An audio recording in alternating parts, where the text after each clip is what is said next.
Break के बाद आपका खैर मकदम है।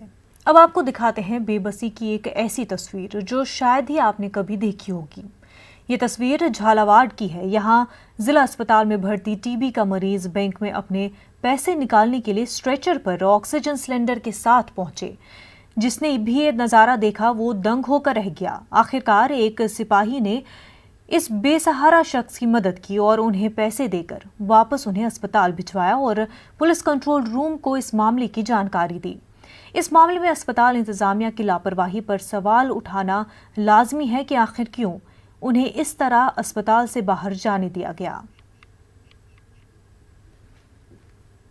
मेरे चेतन जी शर्मा मेरे मित्र हैं, वो हम दोनों जाके इसकी मदद की।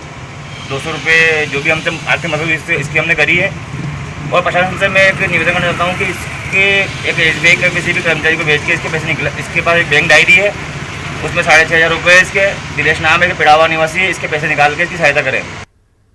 इंडियन रेलवे यकम जून से 200 ट्रेनें चलाने वाली है। 31 मई को खत्म हो रहे चौथे लॉकडाउन के साथ ही मजीद 200 पैसेंजर ट्रेनें पटरी पर दौड़ने लगेंगी। ये ट्रेनें फिलहाल चल रही श्रमिक ट्रेनों और एसी स्पेशल ट्रेनों से अलग होगी। इस सिलसिले में NWR के हिस्से में भी 10 पैसेंजर रेलवे को चलाने की हिदायत दी गई है। वहीं सफर के उसूलों में बदलाव किया गया है।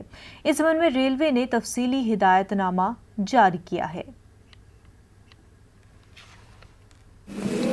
भारतीय रेलवे द्वारा 1 जून 2020 से स्पेशल रेल सेवाओं का संचालन किया जा रहा है, जो टाइम टेबल होंगी और जिनमें रिजर्वेशन के बेसिस पे आप ट्रैवल कर सकेंगे।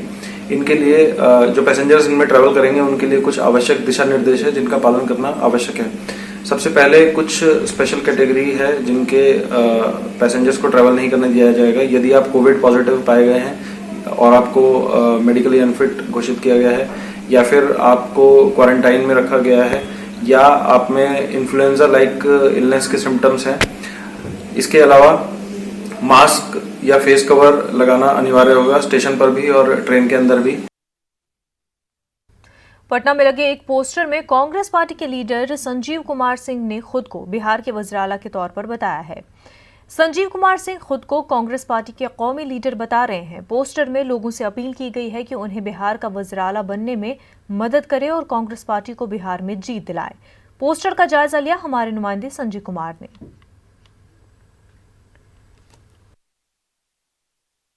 इस पोस्टर को जरा ध्यान से देखिए आप। संजीव कुमार सिंह नाम जो व्यक्ति हैं उनकी तरफ से पोस्टर लगाया गया है। संजीव कुमार सिंह अपने को कांग्रेस का राष्ट्रीय नेता बताते हैं, AICC, और ये साथ ही अपने को advocate supreme court of India के नाम से इन्होंने अपना परिचय दिया है और साथ ही इन्होंने अपना फोन नंबर दिया है।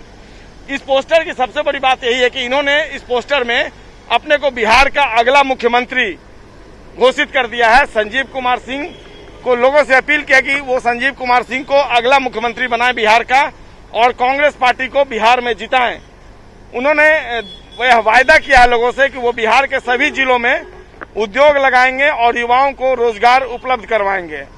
यानी संजीव कुमार सिंह जो कांग्रेस के नेता खुद को बता रहे हैं, उन्होंने अगले मुख्यमंत्री के तौर पर अपने को घोषित कर दिया गया। ये जो पोस्टर है यह इस बात को प्रमाणित करता है कि बिहार में महागठबंधन के अंदर जो रसाकसी चल रही है वो अब तक थमी नहीं है। कांग्रेस की तरफ से ये जो पोस्टर है यह इस बात को साबित करता है कि महागठबंधन की राजनीति जो है वो लगातार उबाल पर है और नेता आरोप प्रत्यारोप एक दूसरे पर लगातार करते नजर आ रहे हैं।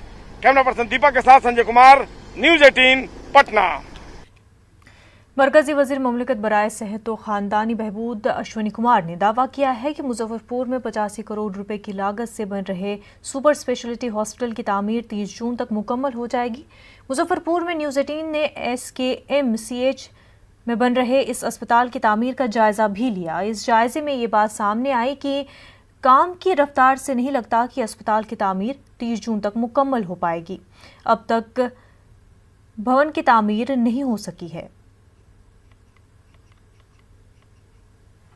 क्या स्थितियां हैं, कैसे ये कब से बनना शुरू होगा, कब तक तैयार होगा? बनना तो 2016 से है, लेकिन अभी थोड़ा सा लेट हुआ है लॉकडाउन के चलते। लेबर सब भाग गई।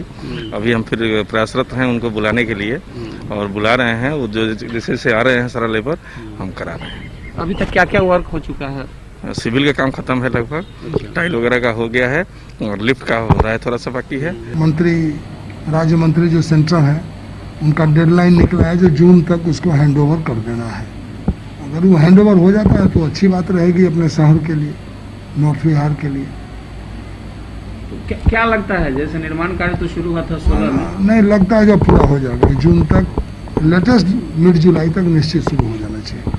भारत सरकार के देखरेख और मार्गदर्शन में चल रहे इस कंस्ट्रक्शन साइट पर आप देख सकते हैं कि मजदूरों की ज़िंदगी से किस तरीके से खिलवाड़ हो रहा है कि यहाँ किसी भी मजदूर के सर पर कोई सेफ्टी कैप नहीं है, उनके बच्चे ही हैं और जो भी मजदूर यहाँ काम कर रहे हैं उनके पास कोई भी सुरक्षा के मानक यहाँ उनको उपाय नहीं दिया गया है। और मीडिया के आने के बाद यह दरवाज़ा बंद कर दिया गया है। तो आप देख सकते हैं कि सुपर स्पेशलिटी अस्पताल के निर्माण में किस तरीके की अंदर अनियमितता या धांधली बढ़ती जाती होगी, उसका अंदाज़ा इसी बात से लगाया जा सकता है कि मीडिया के पहुंचते ही यहाँ के लोगों ने यहाँ जो ये साइट है इसको पूरी तरीके से बंद कर दिया है और कोई भी बात करने के लिए यहाँ तैयार नहीं है।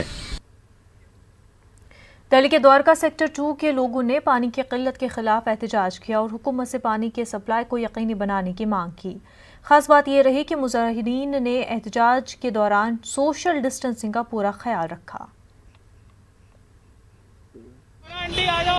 हमारी मांग है, हमारे को पिछले 1.5-2 महीने से पानी नहीं आ रहा है इसमें, और पानी की बड़ी परेशानी हो रही है। कई बार जो है जल बोर्ड के अधिकारियों से मिल गए, जेई से, एई से, एग्जीक्यूटिव इंजीनियर मुनीष कुमार जी से, जल बोर्ड के उपाध्यक्ष जो है राघव चड्डा जी से भी हमने लेटर लिख के बात भी करी और लेटर भी लिखा है, लेकिन हमारी कोई सुनवाई नहीं हो रही है। इतने दिन से इतने परेशान, एक तो कोरोना की महामारी और ऊपर ये जल का संकट इतना बड़ा, तो कैसे हम लोग यहाँ पर अपना सर्वाइव करेंगे, कैसे हम लोग जिएंगे यहाँ पे। मेरा जो है दिल्ली गवर्नमेंट से, दिल्ली सरकार से या जल बोर्ड के अधिकारियों से मेरा ये निवेदन है कि हमारी समस्या को दूर किया जाए। क्यों हमारी बात नहीं सुनी जा रही है? आप फ्री में तो आप राशन बांट रहे हो या और चीजें बांटो, पानी चाहिए हमारे को, और चीज मत दो, लेकिन पानी तो चाहिए ना। पानी के बगैर हम कैसे जीवेंगे? अरे भैया नाम से क्या मतलब, पहले ये तो बोलो बैक साइड गली में पानी ही नहीं आता, मार्च स्टार्ट होता है पानी ही खत्म हो जाता है। हम लोग किस तरीके से झेलते हैं? सरकार बोलते हैं महामारी से बचो और टैंकर भेज देते हैं, उसमें सरकार आकर देखते नहीं है कि हाँ कितना पानी आ रहा है, कितने लोग सोशल डिस्टेंस रख रहे हैं या नहीं। वो तो सरकार को चाहिए ना पाइपलाइन में पानी डालें, कोई डालता ही नहीं है। हम लोग मार्च से